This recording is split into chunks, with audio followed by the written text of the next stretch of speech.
I remember the day Mia first told me about the Red Room curse. We were at our usual lunch table at school, her fingers jittering on the plastic tray as she leaned in closer, almost conspiratorial. Last night I was surfing the web. You know, random rabbit holes. And I found it. Her voice was low, almost frightened. The Red Room. I raised an eyebrow, unimpressed. Mia, come on. It's just creepy pop-up prank. No, Riley. Her voice wavered. It's not just a prank. After I closed it, I started getting messages. And calls. Unknown numbers. They all said the same thing. What did they say? Mia looked around, with her nerves causing her eyes to dart about. She shook her head and pushed away her tray. I can't talk about it. She stood up so suddenly that her chair nearly tipped over, and as she walked away, I noticed how her hands trembled and how she hugged her arms around herself, as if she were trying to hold herself together. I dismissed it at first as just more of her games, but then Mia exploded. Mia looked haggard the next day, her normally tidy hair messy, eyes sunken and bloodshot. In class, she hardly spoke, and when I tried to approach her with a question, she just seemed to look at me through a haze, past me as if peering right through me into something I couldn't see. Then came the first incident. It was while I was going back to my locker to grab my math book that I spotted Mia in the dark hallway near the supply closet, marker in hand, furiously scrawling something on the wall.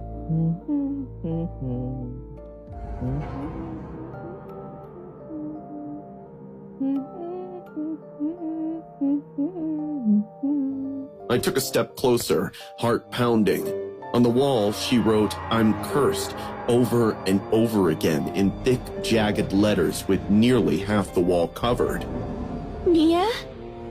My voice trembling. She turned around so fast I stumbled back. Her pupils were dilated, face pale and clammy with sweat. Then, without a word, she dropped the marker and walked away, as if I was frozen there. The second incident was worse. I was stuck in detention and, when finally leaving, heard faint whispers from the girls' restroom. The school was mostly empty, and for some reason, that sound twisted my stomach. I pushed the restroom door open and found Mia standing before the mirror. She wasn't alone. She was talking to her reflection. Her voice was low and guttural, almost inhuman. You can't help me. I won't let you. I won't. Suddenly, she stopped, giggled, and then turned to look at me. It's watching, Riley. She whispered. It's changing me. I ran out of there so quickly that my legs wobbled. By the next day, Mia had hardly spoken, and I was worried sick, looking for her on the recess. Then I saw her walk toward the woods behind the school. With her was Bianca, another girl from our class. There was a terrible feeling in my stomach, and I rushed after them. The more I went into the woods, the stronger the anxiety within me. The air was too still, uncomfortably so. When I caught up with them, my blood ran cold. Bianca was down, struggling, dirt and tears lining her face. Mia was on top of her, pressing a fork, probably stolen from the cafeteria, dangerously close to Bianca's left eye.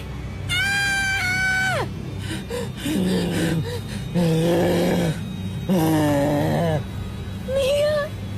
I shouted. Bianca whined, hardly able to defend herself as Mia jabbed the fork in and out of Bianca's skin, small beads of blood forming. But Mia's face was twisted in something just inhuman. A grin expanded her lips, while the fingers trembled with manic energy. It told me to do this. She whispered. I have to. I didn't think. I moved. I charged at Mia, pinning her shoulders down in an attempt to drag her off Bianca. She screamed like a wild animal, thrashing wildly as she fought against me.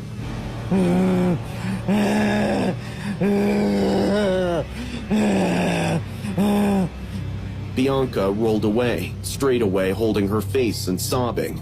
Mia's nails drove into the soft skin of my arms, but I held her with all my strength. I yanked her back toward me, and down we both went to the ground. The head hit a rock with a sickening sound, and then silence.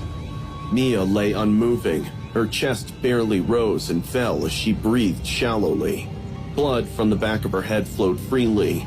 All I could think of was Bianca crying for help. All I could do was stare at my best friend and wonder how the hell we got all the way here. The last time I saw Mia was in the asylum. She was shut inside a padded cell. The walls of her room were defaced, smeared by red crayon. I'm cursed. She had written it hundreds of times, on and on, until the words had bled together in a spiraling whirl of insanity. She turned around at the sound of my calling, and such was the shock that I almost screamed. Her face was ruined, raw with scratches. Her skin was angry and oozing pus. Her fingers bandaged, restrained so she couldn't maim herself any further. And yet, she smiled.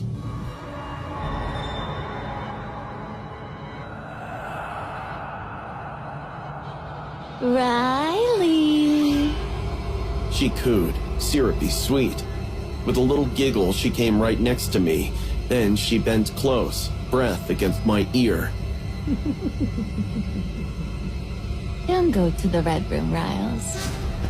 I ran out of there, her laughter echoing behind me. Even then, I could still hear it.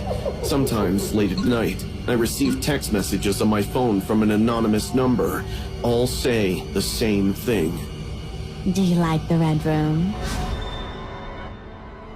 The Red Room Curse is a notorious Japanese internet urban legend linked to a murder case in the early 2000s.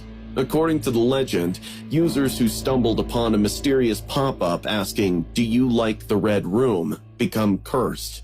The pop-up cannot be closed, and those who see it are later found dead, often in rooms smeared with red, either blood or ominous messages. The urban legend turned chillingly real in 2004 when a Japanese 11-year-old girl known as Nevada-tan murdered her classmate in Sasebo, Nagasaki. Reports suggest she had visited disturbing websites, including one allegedly linked to the Red Room Curse, before committing the crime. Though no direct connection was proven, the case fueled fears that the legend had a dark influence on impressionable minds. Today, the Red Room Curse remains a terrifying piece of internet folklore, a reminder of how the digital world can blur the lines between fiction and reality. Over the years, we've seen incidents and cases that logic and science can't explain. It was nothing new to us, stuff Lorraine and I were used to, but nothing could have prepared us for the house on Chase Street. When we first got to the Smurl family's home in West Pitsons, Pennsylvania, the summer sun felt heavy, but the house looked dark, like it swallowed the light.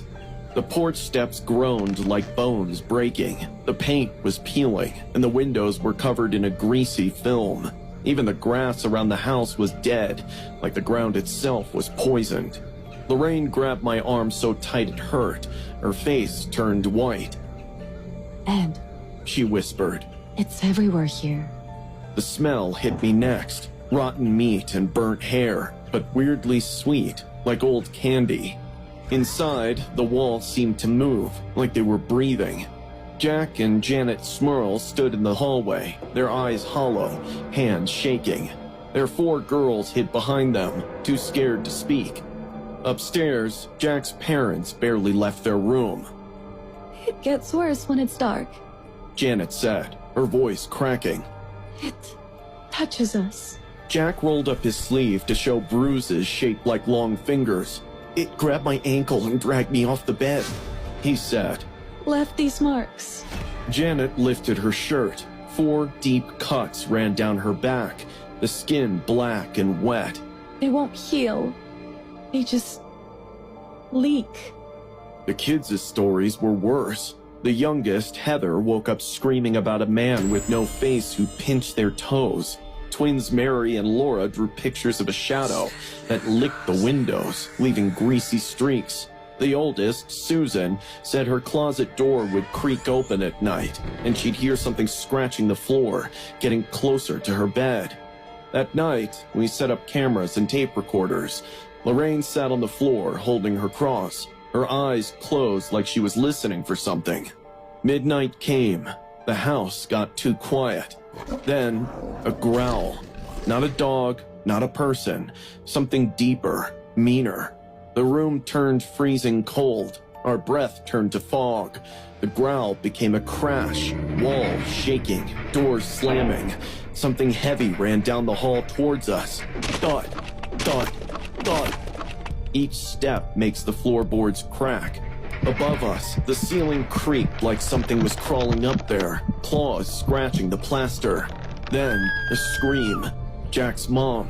We ran upstairs. Her door shook like something was trying to break out. When it flew open, the room stank like rotting meat. The old woman pointed to the corner, shaking. There, in the dark, a shape formed from the shadows. Tall, black as oil, with glowing yellow eyes. The air around it twisted, like heat off a fire.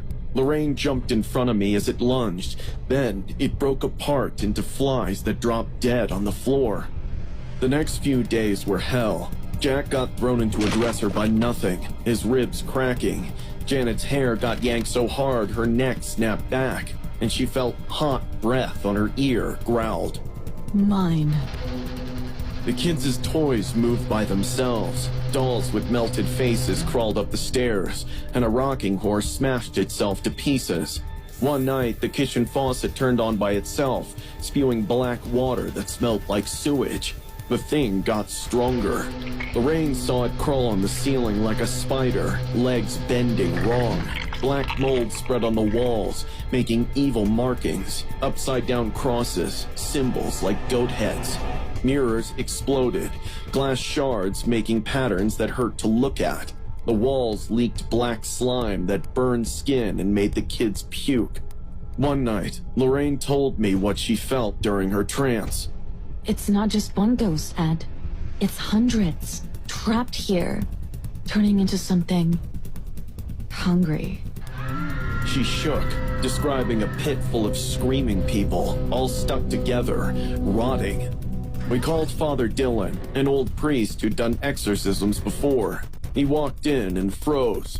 "This place stinks of hell," he said. We started the exorcism at noon.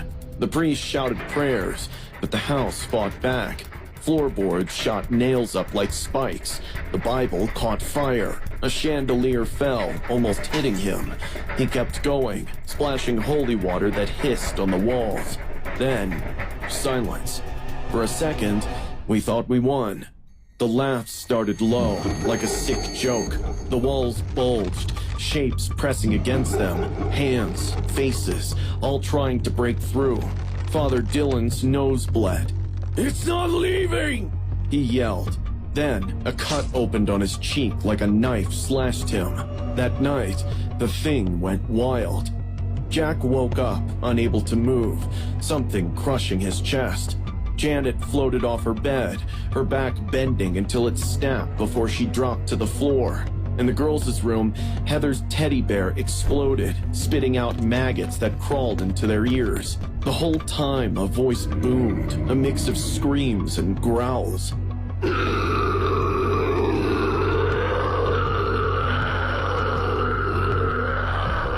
Flesh to break, bones to drink.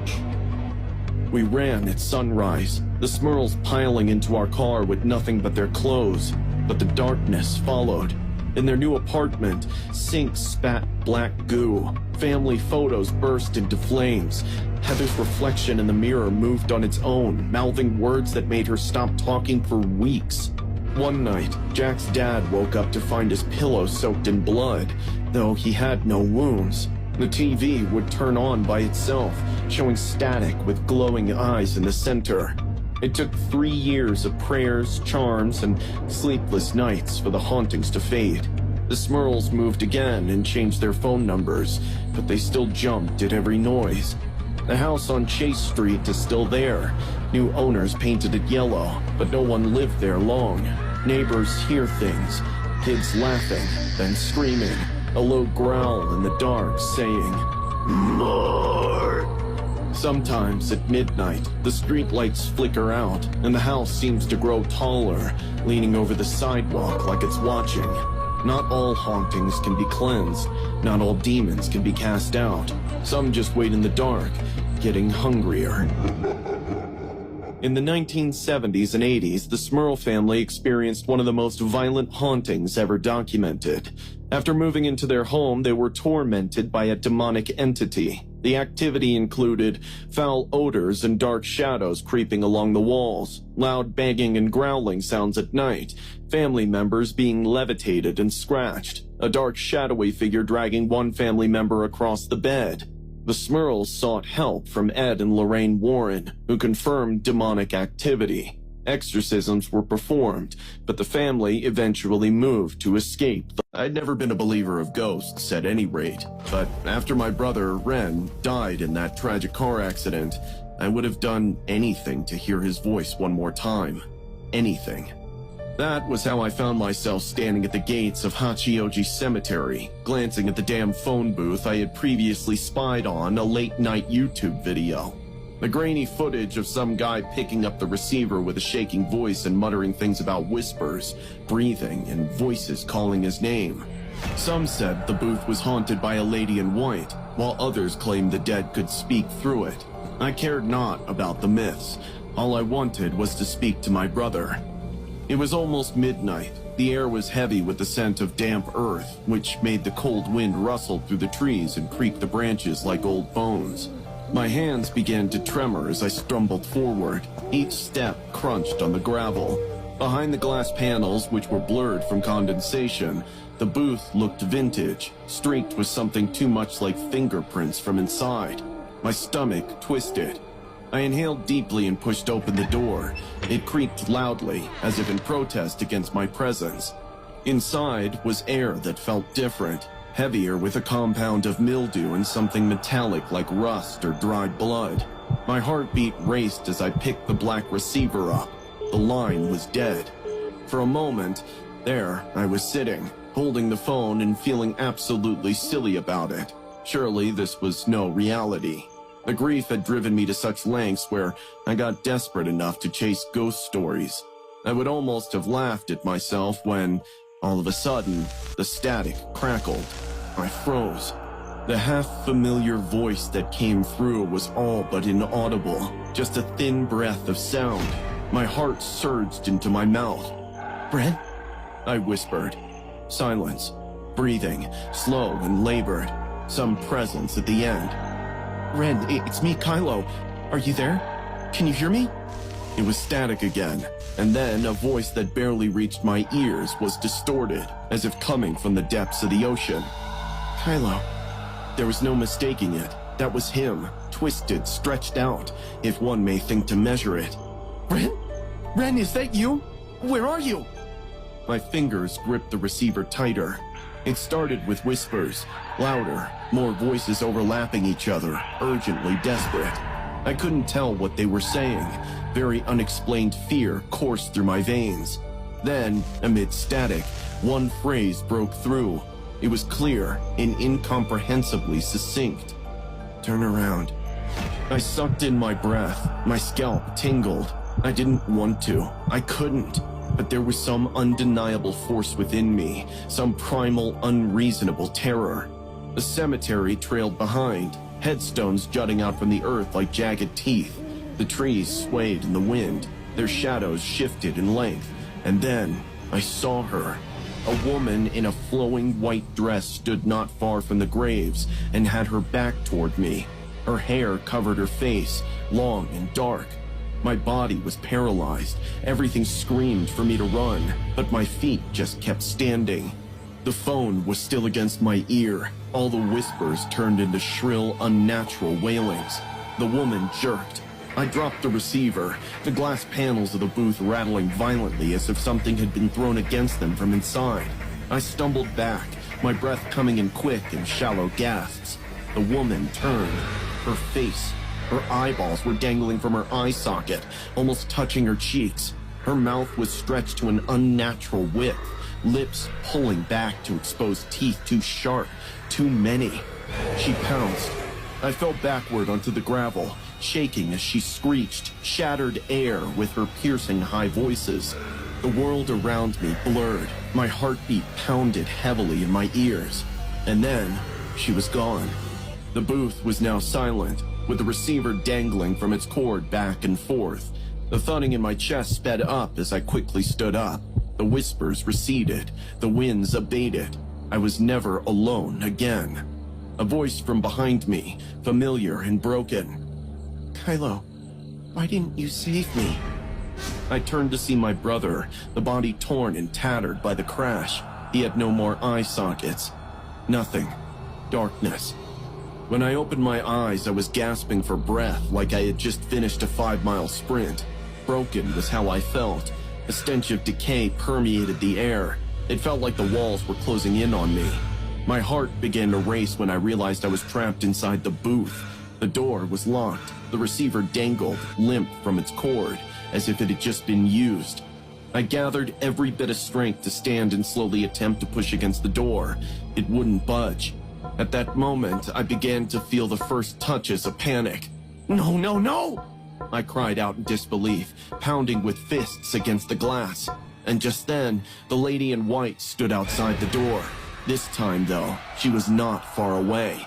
She was just beyond a few feet, looked me straight in the eye through a glass panel. Her soulless black eyes bored into mine. Pale, bony fingers touched the glass. My scream caught in my throat. She stood there and smiled wickedly, slowly, as her loosened lips parted to reveal a mouth without any humanity. Kylo. She sang creepily, sending a chill up my spine. Stay. "No, no, let me out!" I screamed. She tilted her head, amusement in her expression. Then she blew onto the glass, and her breath formed words that chilled my very marrow. You belong to me. And then the telephone rang, loud and clear. I turned around, the hand shaking now, with the antique rotary glowing faintly.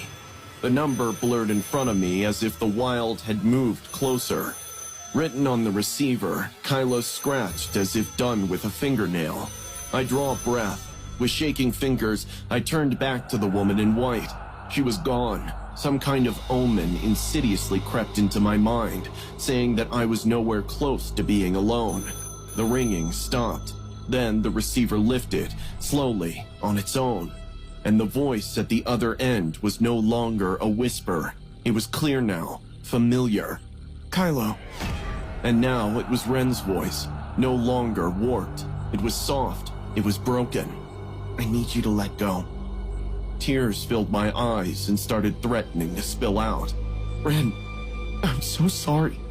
"I know," he whispered, "but you can't stay. You need to go. Now." Then the phone clicked.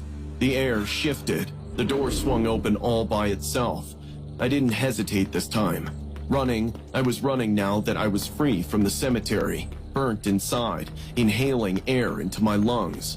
When I turned back, the booth was nothing. The cemetery was silent, as if it entirely swallowed it there. To this day, I don't know if I ever really left. Some nights, there's the ringing of the phone. Some nights, I dream of a woman in white standing near my window, watching, waiting. Sometimes, only sometimes, I hear her calling me. Kylo.